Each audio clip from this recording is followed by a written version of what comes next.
মাধবপুরে পুকুরে বিষ প্রয়োগে ৭০ লাখ টাকার মাছ নিধন। ক্ষতিগ্রস্ত চাষির অভিযোগ, তদন্তে পুলিশ। মাধবপুর প্রতিনিধির ভিডিও চিত্রে বিস্তারিত।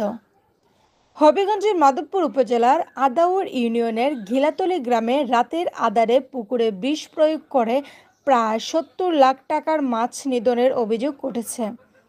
ক্ষতিগ্রস্ত মৎস্য চাষী মোহাম্মদ সুলাইমান হাজারি জানান, শুক্রবার ১৬ মে দিবাগত রাতে পূর্ব শত্রুতার জেরে তার ২৫২ শতক আয়তনের পুকুরে বিষ প্রয়োগ করা হয়। শনিবার সকালে পুকুরে সিলভার কার্প, রুই, কাতলা, জাপানি কই ও তেলাপিয়া সহ বিভিন্ন প্রজাতির মাছ মরে ভেসে উঠতে দেখা যায়। স্থানীয়রা জানান, পুকুরের পাশ থেকে কীটনাশকের গন্ধ পাওয়া গেছে। পুলিশ ঘটনাস্থলে গিয়ে পুকুরের পাশ থেকে কীটনাশক উদ্ধার করেছে। এ ঘটনায় সুলাইমান হাজারি মাধবপুর থানায় লিখিত অভিযোগ দায়ের করেছেন।